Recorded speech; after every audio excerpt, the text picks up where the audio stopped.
Mukunda jewellers మొట్టమొదటి factory outlet లో long హారాల పండుగ. ఈ ఆఫర్ నవంబర్ 8 నుండి 16 వరకు.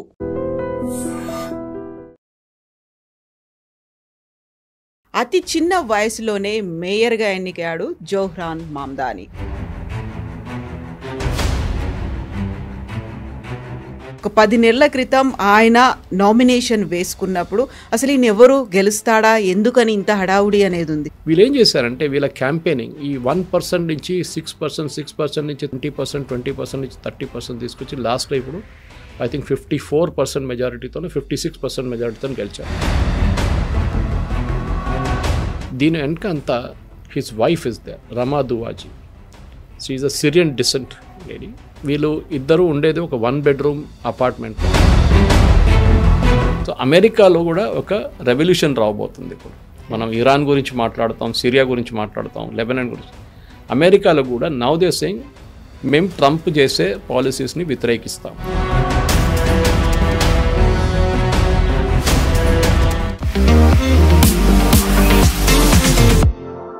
నమస్తే, నేను Kavitha. Welcome to I dream news and నిజాలు. ప్రపంచ ఆర్థిక రాజధానిగా భావించేటువంటి న్యూయార్క్ నగరానికి అతి చిన్న వయసులోనే మేయర్గా ఎన్నికయ్యాడు జోహ్రాన్ మామ్దాని. సోషలిస్టుల గురించి మాట్లాడినప్పటికీ ఆయన మీద ఎందుకని కమ్యూనిస్ట్ ముద్ర అనేది పడింది. ఒక సంచలన విజయాన్ని నమోదు చేసుకున్నప్పటికీ ఆయన మీద అపవాదులు ఉన్నాయి, ఆయన అభిప్రాయాల మీద అనుమానాలు ఎందుకని వ్యక్తమవుతున్నాయి. మనతో పాటుగా ఉన్నారు సీనియర్ జర్నలిస్ట్ సురేష్ కొచతిల్ గారు. సార్ నమస్తే. సో జోహ్రాన్ మామ్దాని ఒక 10 నెలల క్రితం ఆయన నామినేషన్ వేసుకున్నప్పుడు అసలు ఈయన ఎవరు గెలుస్తాడా, ఎందుకని ఇంత హడావుడి అనేది ఉంది. మెల్లిమెల్లిగా ఆయన సోషల్ మీడియాలో క్యాంపెయిన్ చేస్తూ ఉన్నాడు. ప్రతి చోట డిస్కషన్, నాట్ ఈవెన్ అంటే దేన్ని కూడా వదిలిపెట్టకుండా బస్సుల్లో, ట్రైన్లలో కూడా చేసుకొచ్చాడు. Now he is New York mayor. ఎందుకని ఆయన మీద అన్ని రకాల షేడ్స్, మిక్స్డ్ రెస్పాన్సులు ఎందుకు వినిపిస్తున్నాయి? అమెరికాలో యూజువలీ మనకు తెలిసిందే రిపబ్లికన్స్, డెమోక్రాట్స్, ఒకసారి థర్డ్ పార్టీ గ్రీన్ పార్టీనో ఏదో చెప్పొస్తుంది. కానీ మెయిన్లీ వీళ్ళిద్దరు నడిమిట్లోనే పోటీ ఉంటుంది. 50 states అక్రాస్ యుఎస్. అది కాకుండా యుఎస్ ప్రెసిడెన్షియల్ ఎలక్షన్, మళ్ళీ మేయరల్ ఎలక్షన్. మన దగ్గర ఉన్న మేయర్లు, ఇండియాలో ఉన్న మేయర్ ఫిగర్ హెడ్స్, వాళ్ళకి ఎక్కువ రోల్ ఏం లేదు. అక్కడ అట్లా కాదు, they hold lot of power. For example Mamdani గురించి మాట్లాడినప్పుడు మమ్దాని దగ్గర ఉన్న budget is about $122 million న్యూయార్క్కి 1 year budget, financial budget. ఇప్పుడు మీద కన్వర్ట్ చేస్తే బహుశా ఒక 24,000 crores అంత వస్తుంది. It's a huge amount of money. అదే టైంలో మీరు చెప్పొచ్చు అక్కడ GHMC budget is around 8,000 crores, అంత పెద్దది ఏంటని చెప్పొచ్చు. కానీ అది కాకుండా వాళ్ళకి అడిషనల్ బడ్జెట్స్ ఉంటుంది. సో పవర్ వాళ్ళ చేతిలో ఉంటుంది. పోలీస్ అపాయింట్మెంట్స్ మీకు తెలిసిందే, when you go to US is always the police is control politically. Appointments are all political. ఒకసారి గవర్నమెంట్ మారిపోతే the police people have to resign అక్కడి నుంచి. అది కాకుండా అక్కడున్న లీగల్ సిస్టమ్ని కంట్రోల్ చేయడం, అక్కడున్న హౌసింగ్ కంట్రోల్ చేయడం, అంత పవర్ మేయర్ దగ్గర ఉంటుంది. సో మమ్దాని స్టార్ట్ చేసినప్పుడు మీరు చెప్పింది కరెక్టే. 1 year బిఫోర్ ఆయన ఒక నార్మల్ కౌన్సిలర్గా ఉన్నారు. కౌన్సిలర్ అంటే మన దగ్గర ఇక్కడ జిహెచ్ఎంసీ కౌన్సిలర్స్ ఉంటారు అట్లా. సో న్యూయార్క్ మున్సిపాలిటీలో ఒక కౌన్సిలర్. ఆ టైంలో ఆయనకి అప్రూవల్ రేటింగ్స్ 1% to 2% ఉండే. ఇది మేయర్ కోసం. మేయర్ వాజ్ క్యూమో, మనకు అందరికి తెలిసిందే. He is a Democrat.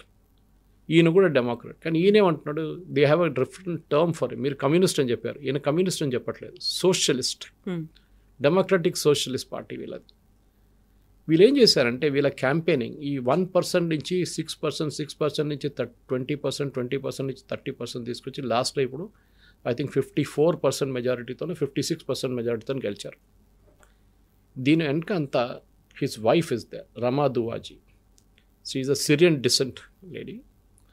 And వీళ్ళు ఇద్దరు ఉండేది ఒక 1 bedroom అపార్ట్మెంట్లో.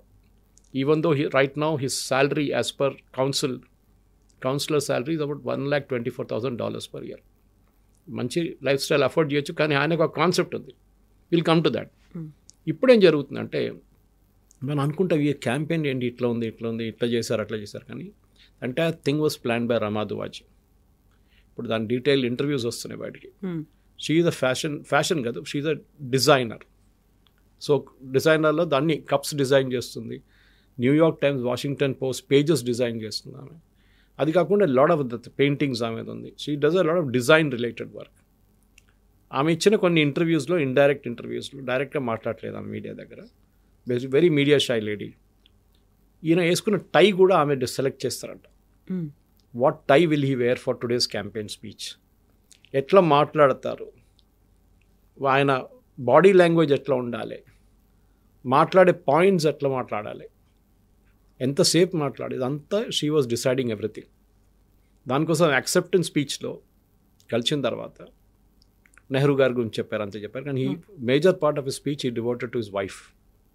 అఫ్కోర్స్ వాళ్ళ అమ్మగారి గురించి Mira Nair, acclaim film maker, and then his father Mahmood Mamdani, both are from India మనకు తెలుసు. ఆయనేమో ముంబై నుంచి, ఈమెమో రౌర్కెలాలో పుట్టింది. But she carries that Nair because I think her mother was a Nair. ఈయన పుట్టిందేమో యుగాండాలో, కంపాలా. ఇన్ఫ్యాక్ట్ 1990 యూఎస్కి వచ్చారు వీళ్ళు, న్యాచురలైజ్ సిటిజన్ అయిపోయారు. కానీ even now he holds a Ugandan passport. అమెరికాలో that allow that 2 passports to be held.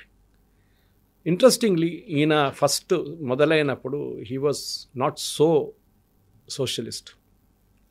కానీ కాలేజెస్లో ఆయన వెళ్ళిన కాలేజ్లో I think one college was a kind of 5-star college. ఈయన మాట్లాడుతున్నామో సోషలిస్ట్, కానీ $64,000 ఇచ్చి ఒక కోర్స్ చేశారు, 1 year course. Yesterday was watching on some American news channel. దాని తర్వాత హిస్ ఫిలాసఫీ చేంజ్డ్. ఒక కమ్యూనిస్ట్ వోక్ కల్చర్కి వచ్చేసారు ఆయన. ఇజ్రాయెల్ వ్యతిరేకంగా మాట్లాడడం, హమాస్ కోసం మాట్లాడడం, ఇంతిఫాదా గురించి, ఇప్పుడు కూడా ఆయన ఇంతిఫాదా గురించి మాట్లాడతారు, which basically is an attacking Israel. అన్నిటికంటే ఇంట్రెస్ట్ కవిత గారు ఈయనది పొలిటికల్ ఫిలాసఫీ నుంచి మారుతూ లాస్ట్లో అదొక అమెరికాలో ఉన్న న్యూయార్క్కి కొత్తగా వచ్చి సెటిల్ అయిన క్రౌడ్కి ఇంపాక్ట్ పడింది. మీరు చెప్పినట్లనే it is a financial capital.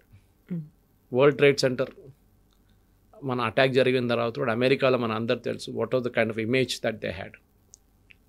Even with in New York there are many areas which are different అనమాట. ఒకటి మ్యాన్హాటన్ వైపు అయితే అంత రిచ్, అల్ట్రా రిచ్.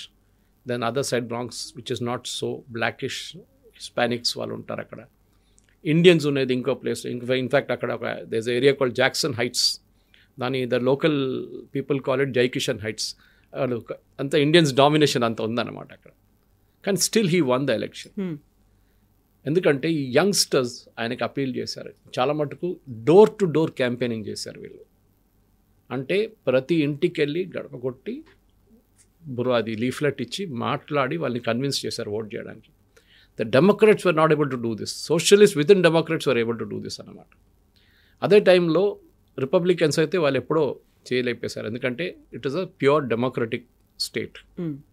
మన దాంట్లో వాళ్ళు రెడ్ అండ్ బ్లూ అంటారు. This is the blue state completely. ఇక్కడ వాళ్ళు చేసిన క్యాంపెయినింగ్తోనే ఈయన గెలిచారు. యాక్చువల్లీ ఇష్యూస్ తర్వాత వచ్చాయి. ఇష్యూస్ ఏంటి? Basically New York is అన్అఫోర్డబుల్. ఇన్ఫ్యాక్ట్ ఈ వర్డ్ ఇప్పుడు మొన్ననే వివేక్ రామస్వామి యూజ్ చేసిండ్రు. ఈ ఎలక్షన్ రిజల్ట్ వచ్చిన రోజు సాయంత్రం Vivek Ramaswamy made a speech. He said why Republicans should be careful. అమెరికాలో affordability has become the question. నేను చాలా రోజుల ముందు దీని గురించి మాట్లాడాం కవిత గారు, గుర్తుంది? The plumber cost more than the tap. Exactly what Vivek Ramaswamy is saying now. America he's become unaffordable. ఒక నార్మల్ కాలేజ్ నుంచి బయటకు వచ్చే అమ్మాయికి అబ్బాయికి ఉద్యోగం రావట్లేదు. ఉన్న వాళ్ళ ఉద్యోగం పోతుంది. Because companies are finding it unaffordable. దానికోసం ఎంతమంది వర్క్ అవుట్సోర్స్ చేస్తారు ఇండియా లాంటి దేశానికి. సో అన్అఫోర్డబుల్ అయినప్పుడు వీళ్ళు ఏం చేస్తారు? యంగ్స్టర్స్ మన దగ్గర తుపాకీ తీసుకున్నారు, నక్సలైట్స్ అయిపోయారు. అక్కడ నక్సలిజం నడవదు కదా. So next best thing is to change the government, లేకుంటే చేంజ్ యువర్ మేయర్. సో ఈయన 3-4 కాన్సెప్ట్స్ పెట్టారు Mamdani. In fact his name Zohran and Arabic for light, brilliant light. Venus అని చెప్తారు, Venus as a planet. And also ప్రకాశం వచ్చానట్ల జోహరాన్ ఏం చెప్పారంటే 3-4 కాన్సెప్ట్ తీసుకో. ఒకటి అఫోర్డబుల్ హౌసింగ్. చాలా expensive New York, you know how it is, you have travelled to US, you know it. Second, అక్కడ గ్రాసరీస్ డైలీ బతకడానికి కూడా డబ్బులు సరిపోవట్లేదు. Groceries and become very expensive. మన దగ్గర కిరాణా కొట్టు అనుకుంటే ఇక్కడ వెజిటబుల్ షాప్స్ అని చెప్పచ్చు. మూడవది, కార్లు కొనడానికి డబ్బులు లేవు వీళ్ళ దగ్గర, యంగ్స్టర్స్ దగ్గర. So public transport has to be encouraged. In fact Zohran and Rama doesn't have, వాళ్ళ కార్ లేదు వాళ్ళ దగ్గర, వాళ్ళు పబ్లిక్ ట్రాన్స్పోర్ట్ యూజ్ చేస్తారు. వాళ్ళు అప్పుడు కూడా అఫోర్డ్ చేయొచ్చు, కానీ వాళ్ళు తీసుకోలేదు. ఎందుకంటే మీరే దాని గురించి క్యాంపెయిన్ చేస్తున్నప్పుడు మీరు ఒక కార్లో తిరిగితే అందరు నవ్వుతారు మీ మీద, ఇదేంటి వీళ్ళతో తిరుగుతున్నారు మీరు అని చెప్పి. సో ఈ 3 పాయింట్స్ తీసుకొని క్యాంపెయిన్ నడిపించారు. రాహుల్ గాంధీ ఇలాగా ఓట్ చోరీ అది ఇది అని చెప్పలేదు ఆయన అక్కడ. ఈ basically went head to head because వాళ్ళు అదే పార్టీ నుంచి ఇంకొక candidate existing mayor Cuomo is contesting, Republican guy is there, is not in the scene.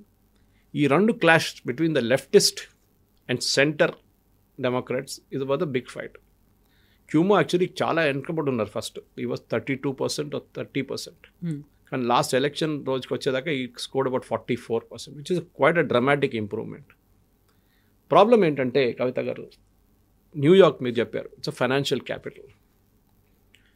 అక్కడ 122 బిలియనర్స్ ఉన్నారు, 122 బిలియనర్స్. అండ్ 4 లక్షల మంది, ఆయన check this figure last night, 4 లక్షల మంది మిలియనర్స్ ఉన్నారు. నౌ మమ్దాని ఏమంటున్నారంటే I'm going to tax the millionaires. మీరు 4 లక్షల మంది మీద ట్యాక్స్ వేస్తే, ట్యాక్స్ ఎక్కువ చేస్తే, ఎందుకంటే ఈయన ఇంకోటి ఏంటంటే ఫ్రీ బస్ రైడ్స్ మన దగ్గర రేవంత్ రెడ్డి గారు ఇస్తున్నట్లనే ఫ్రీ బస్ రైడ్స్ ఇస్తానని చెప్తున్నారు అక్కడ, so that people need not pay for transport. దాని మీద ఎక్కువ డబ్బులు ఖర్చు కాదు. కానీ అఫోర్డబుల్ హౌసింగ్ కట్టడానికి, కొత్త ఇల్లు కట్టడానికి స్పేస్ లేదు, కడితే అది చాలా ఎక్స్పెన్సివ్ అయిపోతుంది. It becomes like a Soviet model. నిన్న రాత్రి అంతా ఒక 10-15 ఛానల్స్ నేను ఎప్పుడప్పుడు స్కిప్ చేసుకుంటూ చూస్తాను, అన్నిటి ఇదే మాట్లాడుతున్నారు. సోవియట్ స్టైల్ రూల్కి వెళ్ళిపోతున్నారు, నాట్ పుటిన్స్ రూల్. బ్రెజ్నెవ్, గోర్బచోవ్ కన్నా ముందున్న వాళ్ళు ఆ రష్యన్ రూల్లో అక్కడ పెద్ద పెద్ద అపార్ట్మెంట్ కాంప్లెక్స్ ఈవెన్ చైనాలో చేశారు. Now they become ghost towns, ఎవరు ఉండట్లేదు అక్కడ. పెద్ద పెద్ద ఇల్లు కట్టారు, ఎందుకంటే పీపుల్ కెనాట్ అఫోర్డ్ హౌసింగ్ అని చెప్పి ఇల్లు కట్టేశారు. పెద్ద పెద్ద మన దగ్గర 2 bedroom హౌస్ కట్టారు చూడు, ఎక్కడో తీసుకెళ్ళి కట్టేశారు. కొల్లూరు దగ్గర అక్కడ ఇక్కడ ఎవడో ఉండట్లేదు ఇప్పుడు. అక్కడ ఉంటే సిటీ దగ్గర ఉండాలి కదా. So here is one part of it. Next ఆయన అని చెప్పింది అన్నిటికంటే డేంజరస్ ఏంటంటే I will freeze the rent.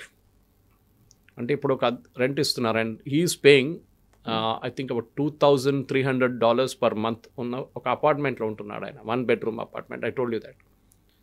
దాన్ని అనుకోండి, ఒక ఎవరైనా కిరాయికి ఇచ్చారు, రెంట్కి ఇచ్చినప్పుడు, అద్దెకి ఇచ్చినప్పుడు ఆ రెంట్ నేను ఫ్రీజ్ చేసేస్తున్నాను, మీరు ఇంక్రీజ్ చేయలేరు. హైటెక్ సిటీలో ఎవరో ఫిక్స్ అయిపోయి 30,000 40,000 50,000కి ఒక 1 bedroom 2 bedroom ఏదైనా రెంట్కి ఇచ్చిన తర్వాత మీరు వాళ్ళ దగ్గర ఏమంటున్నారు, మీరు రెంట్ పెంచకూడదు, మన దగ్గర 5% ఎవ్రీ ఇయర్ అనే ఒక కాన్సెప్ట్ ఉంటుంది, మీరు పెంచకూడదు. How can that be possible? America లాంటి ప్లేస్, మీరు చైనాలో చేయొచ్చు, రష్యాలో నాట్ పాసిబుల్. నా ఇన్ దిస్ ప్రెజెంట్ సెకండ్ రష్యాలో నడవదు, కానీ అక్కడ కూడా అనుకుందాం మనం. ఇది ఇప్పుడు మీరు వెనుజువేలా లాగా అయిపోయారు, where you are dictating what you will do to the private property. వాళ్ళు ఎందుకు ఉండాలండి అక్కడ? వాళ్ళు దే హ్యావ్ టేకన్ డబ్బులు తీసుకునో లోన్ తీసుకునో ఏది తీసుకునో మోర్టగేజ్ చేసి వీళ్ళు కట్టిన అపార్ట్మెంట్ని మీరు రెంట్ పెంచకూడదు అని చెప్పేసి ఒక రూల్ పెడతారంట. ఎవరు రెంట్కి ఇయ్యరు, either will lock it and go or they will sell it and go, అమ్మేసి వెళ్ళిపోతారు. ఇప్పుడు అదే నడుస్తుంది. దట్ న్యూయార్క్ నుంచి ఒక క్రౌడ్ మారిపోతున్నారు, టెక్సస్కి వెళ్ళిపోతారు, లేకుంటే లూయిజియానాకి వెళ్ళిపోతారు, లేకుంటే ఫ్లోరిడాకి వెళ్ళిపోతారు. In fact Trump address the meeting and he's a real estate guy and he comes from New York. That's the best part. Trump వచ్చింది న్యూయార్క్ నుంచి. సో ఆయన ఏమంటున్నారు, అందరూ వచ్చేసేయండి ఫ్లోరిడాకి, we will make sure that your tax will be nothing here అని చెప్పి. Louisiana I think has 0% tax. అమెరికాలో అన్లైక్ భారతదేశం లాగా ప్రతి స్టేట్కి ఇన్కమ్ ట్యాక్స్ సపరేట్ ఉంటుంది. That is the big draw అన్నమాట. కానీ ఎంతమంది బిజినెస్ అంతా ఇక్కడ ఇడిసేసి అక్కడికి వెళ్తారు? Will they go to Louisiana or Florida? వెళ్ళరు. అనదర్ ఇంపార్టెంట్ థింగ్ విచ్ చాలామందికి ఇప్పుడున్న లేటెస్ట్ వరి ఏంటంటే క్రైమ్ ఏమైపోతుంది. ఈయన జార్జ్ ఫ్లాయిడ్ టైంలో కాంట్రవర్సీ జరిగినప్పుడు, బ్లాక్ మ్యాన్ పోలీసు వాళ్ళు లెగ్ కాల్తో చేసి చంపినప్పుడు he was in a big time campaign. ఆ టైంలో పోలీసు వాళ్ళని తీసేసేయాలి, పోలీస్ ఫోర్స్ని తగ్గించేసేయాలి, అసలు ఇంతమంది పోలీసులు ఎందుకు మాకేం చెప్పి.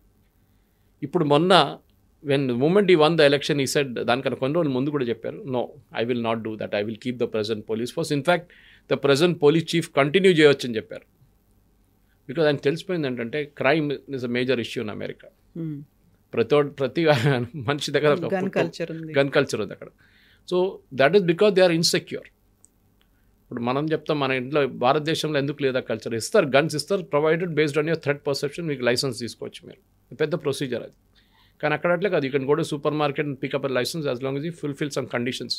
మీరు మెంటలీ స్టేబుల్ ఉన్నారు, మీకు మీద క్రిమినల్ కేసులు ఏం లేవంటే యూ కెన్ బై అ గన్, ప్రాబ్లం లేదు. ఈ క్రైమ్ పెరిగితే మమదాని ఇమేజ్ హిట్ అవుతుంది, న్యూయార్క్ ఇమేజ్ హిట్ అవుతుంది.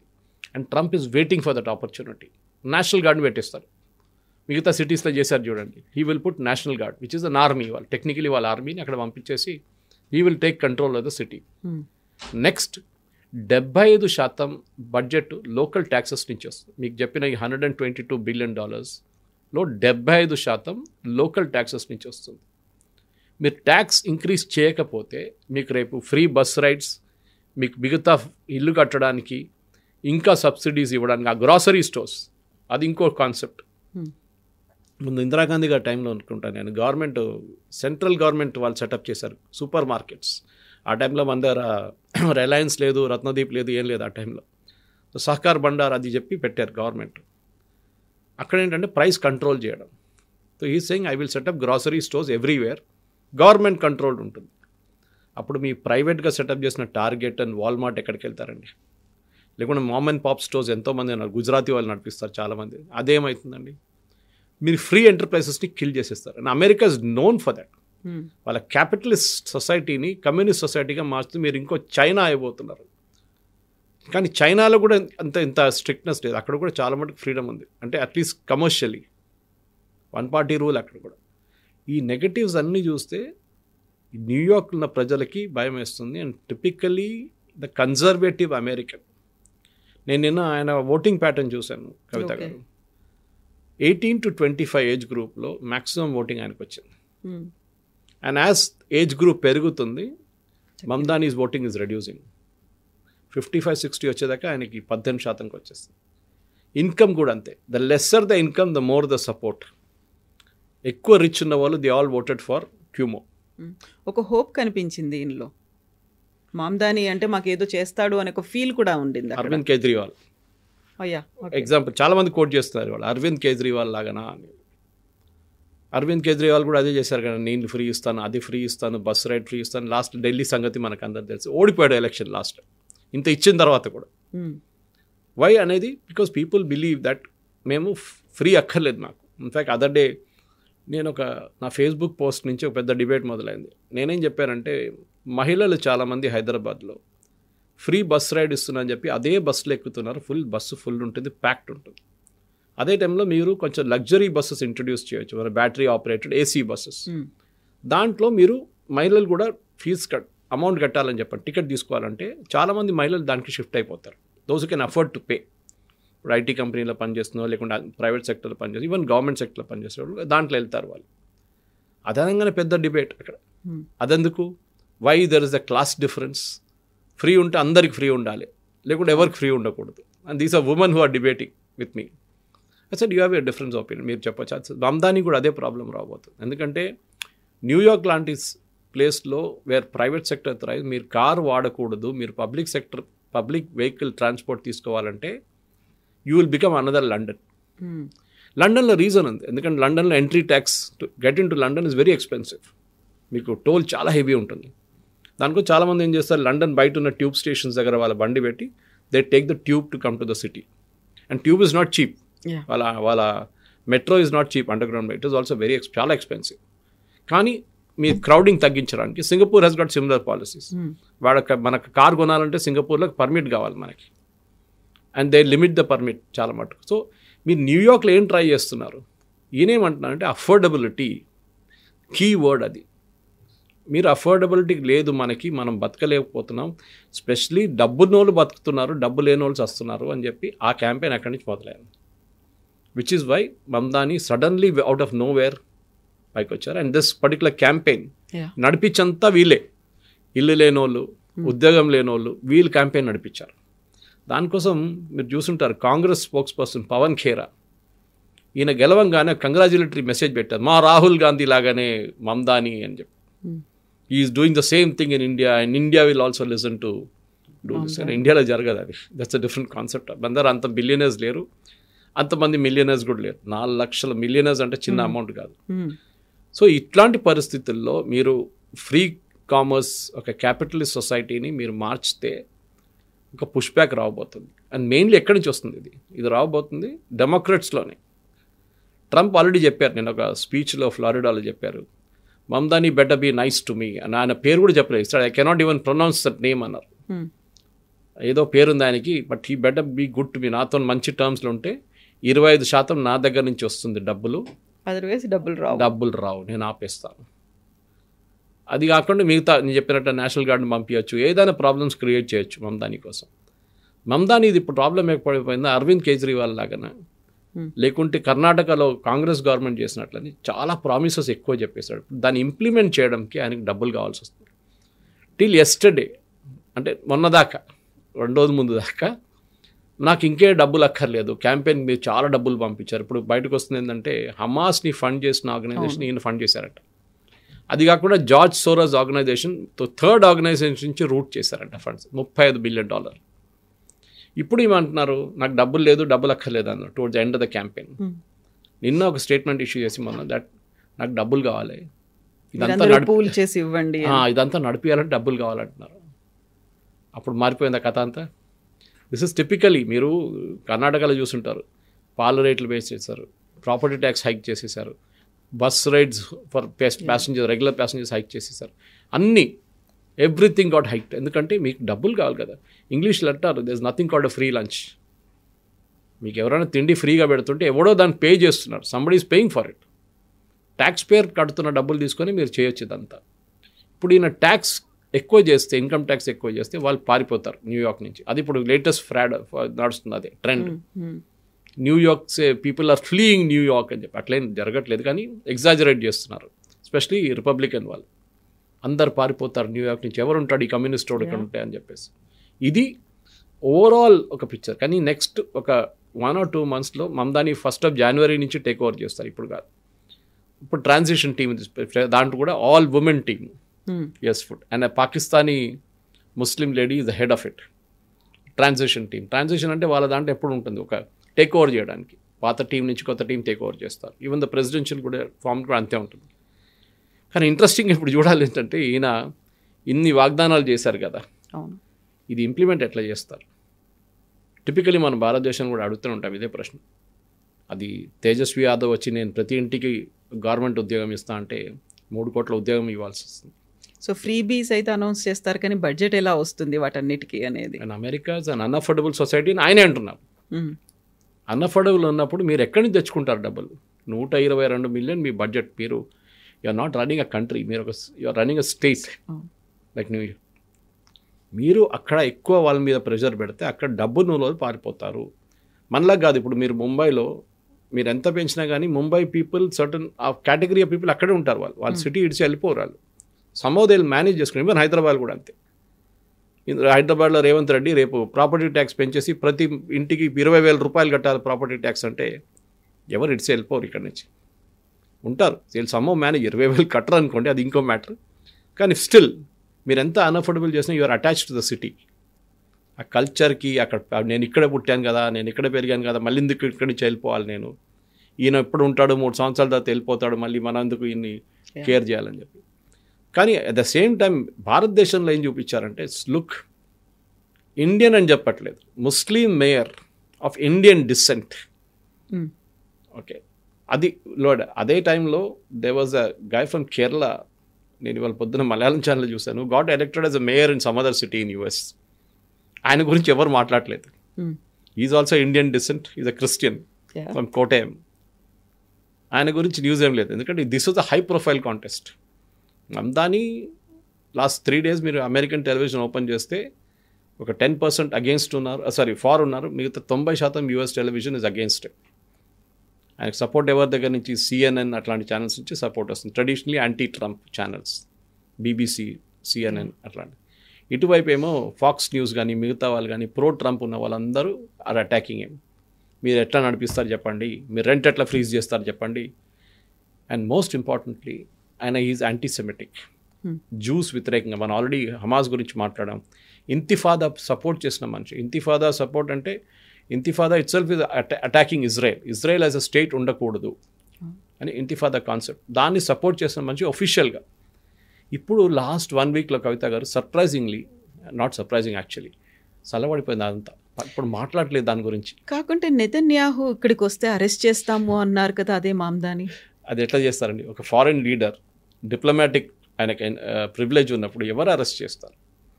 కొంతమంది అన్నారు కదా, మోదీ గారు అక్కడ పోతే యూఎస్కి వెళ్తే పాత గుజరాత్ రైట్స్ కేసు ఉంది కదా, ఆయన అరెస్ట్ చేస్తారు అని చెప్పారు. ఎవరో ఖాళిస్తానీ ఎవరో కేసు వేస్తే అది కూడా అరెస్ట్ చేస్తారు. దోవల్ గారు వెళ్తే అరెస్ట్ చేస్తారు. వీళ్ళకందరూ డిప్లొమాటిక్ ప్రివిలేజ్ ఉంది. You cannot touch him. And law and order is as central subject. దానికోసం చూడండి, ఏ సెంట్రల్ క్యాపిటల్ అయినా కానీ Washington DC is controlled by the government of US. మన దగ్గర యూనియన్ టెరిటరీ అంటాం. ఢిల్లీని యూనియన్ టెరిటరీకి ఎందుకు పెట్టుకున్నారు? Because it should be under the control of the central government always. ఇంత రేపు ఒక న్యూక్లియర్ అటాక్ రేపు అటాక్ జరిగితే కంట్రోల్ సెంట్రల్ గవర్నమెంట్ దగ్గర ఉంటుంది, స్టేట్ గవర్నమెంట్ కాదు. So same with Washington DC, capital కానీ మిగతా ఏరియాస్ కానీ. కానీ that is not a subject. మీరు అడిగిన ప్రశ్నకు కూడా మమ్దానీ కేసులో ఇప్పుడు ఏం జరగబోతుందని పెద్దక ఒక ఏం చెప్తా సస్పెన్స్ లాగా ఉందన్నమాట. ఇంప్లిమెంట్ చేస్తాడా లేదా? ఇంప్లిమెంట్ చేస్తే రెడీగా ఉన్నారు వీళ్ళు అటాక్ చేయడానికి రిపబ్లికన్స్. మీకు డబ్బులు ఎక్కడి నుంచి వస్తుంది? కానీ he cannot contest as a president. Exactly. ఎందుకంటే అమెరికాలో ఒక రూల్ ఉంది, you should be a naturalised born citizen. Born citizen అక్కడ పుట్టుండాలి మీరు, అప్పుడే మీరు ప్రెసిడెంట్ అండ్ వైస్ ప్రెసిడెంట్ పోటీ చేయొచ్చు. మిగతా ఏ పోస్ట్ అయినా మీరు you can contest, but you cannot contest for these 2 post. So ట్రంప్ని నెక్స్ట్ ఎలక్షన్లో ట్రంప్ ఉండరు naturally, second term last term. Next వచ్చే యూఎస్ ప్రెసిడెంట్ మేబీ జేడీ వాన్స్గా కాంటెస్ట్ చేసినప్పుడు ఈవెన్ విత్ ఇన్ డెమోక్రాట్స్ ఎవరు ఉంటారు లీడర్? వాళ్ళది స్ప్లిట్ అవుతుందా? అక్కడ Kamala Harris she can be potentially a chance. కానీ మమ్దాని ఆమెను సపోర్ట్ చేస్తారా? Will they support her? I doubt. ఎందుకంటే ఇప్పుడు డెమోక్రాట్ స్ప్లిట్ అయిపోయారు. ఈ started the conversation with that center and లెఫ్టిస్ట్లో మమ్దాని వెళ్ళిపోయారు. కానీ వరల్డ్ వైడ్ మీరు చూస్తే కవిత గారు, వాళ్ళు పొద్దున I was watching some European channel, I think it's a German channel. దాంట్లో వాళ్ళు ఏం చెప్తున్నారంటే ఇటలీ చూడండి, లెఫ్టిస్ట్ వైప్అవుట్ అయిపోయారు. Italy was ruled I think 45 సంవత్సరాలు ఇటలీని పరిపాలించింది leftist governments, wiped out. Germany wiped out. France socialist అంటే అది పెద్ద పవర్ఫుల్ ఉండే అక్కడ, they are also throughout the world లెఫ్టిస్ట్ని కంప్లీట్ వైప్అవుట్ చేసేస్తున్నారు ఎలక్టరేట్స్. యుఎస్లో అది కూడా న్యూయార్క్లో ఎందుకు చేశారు? సో అమెరికాలో కూడా ఒక రెవల్యూషన్ రాబోతుంది. ఇప్పుడు మనం ఇరాన్ గురించి మాట్లాడతాం, సిరియా గురించి మాట్లాడతాం, లెబనాన్ గురించి. అమెరికాలో కూడా నౌ దే సేయింగ్ మేము ట్రంప్ చేసే పాలసీస్ని వ్యతిరేకిస్తాం. అందులో రాడికల్ అనే వర్డ్ ఎందుకని వినిపిస్తుంది ఈ మధ్యలో? మళ్ళీ రాడికలే కాదు, they are radicals. Because radical అంటే ఏంటి? You come up with ideas which are like radical. దాని ఇట్స్ టూ స్ట్రాంగ్. మీరు ఇంప్లిమెంట్ చేస్తారా లేదా? Radical ideas, it's normal ideas అంటాం మనం. ఇది నార్మల్, ఇది చాలా రాడికల్ ఐడియా. ఓకే, ప్రతి స్టేట్లో ఒక తాజ్మహల్ కడతాం మనం, that's a crazy radical idea. కానీ normal thing would be Taj Mahal ఎక్కడ ఉంది అక్కడే ఉండండి, that is a good thing, will బ్యూటిఫైడ్. So ఒక కాన్సెప్ట్ లాగా ఎక్స్ప్లెయిన్ చేస్తున్నాను. సో మమ్దాని ప్రాబ్లం ఎక్కడ వస్తుందంటే ఈ యాంటీ సెమెటిక్ వ్యూస్ చాలా పెద్ద ప్రాబ్లం అయిపోతుంది. నిన్ననే ఎలక్షన్ గెలిచి ఒక రోజు తర్వాతనే అక్కడున్న ఒక జూయిష్ స్కూల్ పైన స్వస్తిక సైన్ ఎవరో వచ్చి స్ప్రే చేశారు పెయింట్ రెడ్ కలర్లో. ఆయన మూడే మారిపోయింది. హీ సెడ్ పోలీస్ వాళ్ళకి ఇన్స్ట్రక్షన్స్ ఇచ్చాను, ఎవరు ఉంటే వాళ్ళని పట్టుకోవాలని చెప్పి. ఈ still not the mayor but still ఈ గివింగ్ ఆర్డర్. ఎవరు ఉంటే కానీ వాళ్ళని రేపు చేసినోడు ఒక అరబ్ ఆయన పట్టుకుంటే ఫర్ ఎగ్జాంపుల్ ఏ పొజిషన్ తీసుకుంటారు మమ్దాని? ఎందుకంటే ఈ సేమ్ ఇంతిఫాదా గురించి సపోర్ట్ చేసిన మనిషి ఈయన. నా విల్ ఈ ఆల్సో సే నేను ఇజ్రాయలీస్ని కూడా ప్రొటెక్ట్ చేయాలి ఇప్పుడు అంటున్నారు. సో ఆ చైర్ మీద కూర్చున్నప్పుడు కవిత గారు చెప్పినట్ల మన ఏ ఆపోజిషన్ లీడర్ అయినా ఒకసారి సీఎం చైర్లో కూర్చున్నప్పుడు ఆయన మొత్తం మూడంతా మారిపోతుంది, డైమెన్షన్ అంతా మారిపోతుంది కంప్లీట్గా. So that is what the main thing is. So మమ్దానిని వెయిట్ చేద్దాం మనం ఇంకొక వారం 10 రోజులు, లేకుంటే even after comes to power technically January 1 తర్వాత తీసుకున్నప్పుడు మనం బహుశా ఇంకోసారి వచ్చి దాని మీద డిబేట్ చేయొచ్చు. కాకపోతే మన ఇండియన్స్ చాలా మంది వోక్ అనే దాంట్లో కూడా ఎందుకని అంత సంతోషపడుతున్నారు, సెలబ్రేట్ చేసుకున్నారు. బిగ్గెస్ట్ హిట్ టు ట్రంప్ అనే మాట ఎందుకు వినిపిస్తుంది? హార్డ్ హిట్టింగ్ ఫ్యాక్ట్ అనేది. మన దగ్గర ఉన్న లెఫ్టిస్ట్ మీడియా వాళ్ళు అందరూ ఇదే మాట్లాడతారు. అది మీరు ఇక్కడ కాదు, మీరు ఎక్కడైనా చూడండి, లెఫ్టిస్ట్ వాళ్ళు పవర్లో వస్తే వాళ్ళని సెలబ్రేట్ చేస్తారు వీళ్ళు. అదే టైంలో రైటిస్ట్ వాళ్ళు వస్తే ఇటలీ కానివ్వండి, మెలోనీని ఏం చెప్తారు, రిడిక్యూల్ చేస్తారు, ట్రోల్ చేస్తారు. మ్యాక్రాన్ని ట్రోల్ చేస్తారు. లెఫ్టిస్ట్ వాళ్ళు ఎక్కడైనా పవర్లో వస్తే ఇమీడియట్ వెనిజువేలాలో ట్రంప్ అటాక్ చేయబోతున్నారు, విచ్ ఇస్ క్రిమినల్ యాక్ట్ అదేదని. ఆ వోక్ కల్చర్ అనేది మన తెలంగాణలో కూడా ఉండే ముందు. ఇప్పుడు నేను ఉస్మానియా యూనివర్సిటీలో చదివినప్పుడు ఆ టైంలో PDSU RSU అని ఉండే. I'm talking of the late 70s and early 80s. అప్పుడు వీళ్ళ రిక్రూటింగ్ గ్రౌండ్ ఇది. PDSU RSU is a part of Naxal groups. అప్పుడు people's war group, Kondapalli Seetharamaiah అంత ఉండే. వీళ్ళేం చేస్తారు, చదువుకున్న ఒక అబ్బాయి engineering college, Kakatiya engineering college, ఇక్కడ ఉస్మానియా నుంచి చదివి వచ్చిన ఇంజనీరింగ్ అబ్బాయికి ఏమంటారు, ఇంజనీరింగ్ చేసినా కదరా నీకు ఉద్యోగం వచ్చిందా అంటారు. రాలేదు. ఆయన పక్కన గుడిసెలో ఉంటుండే అబ్బాయి. అక్కడ చూడు 5 అంతస్తుల బిల్డింగ్ కట్టుకున్నాడు కాంట్రాక్ట్, వాడు 5th క్లాస్ కూడా పాస్ కాలేదు, వాడి దగ్గర 5 కార్లు ఉన్నాయి చూడు, నువ్వేం చేస్తావురా అంటారు. లాస్ట్ వాడు తుపాకీ తీసుకుంటారు. This is the work culture. Rebellion ఎప్పుడు అంటారు కదా, if at 18 if you are not a communist your heart is in the wrong place. 18 సంవత్సరాల్లో మీరు కమ్యూనిస్ట్ కాకపోతే your heart is in the wrong place, అంటే మీ హార్ట్ పనిచేయట్లేదు correct, you're not emotional enough. At 30 if you're still a communist your brain is in the wrong place. మీరు అసలు useless fellow అనమాట, పాడైపోయింది బ్రెయిన్. సో కమ్యూనిజం అనేది ఒక young ఏజ్లో ఇట్ సౌండ్స్ వెరీ గుడ్. నేను ఇవాళ న్యూయార్క్ టైమ్స్ ఆర్టికల్ కూడా చదివాను అబౌట్ కొలంబియా యూనివర్సిటీ ఫండింగ్ మొత్తం కట్ చేసేసారు ట్రంప్.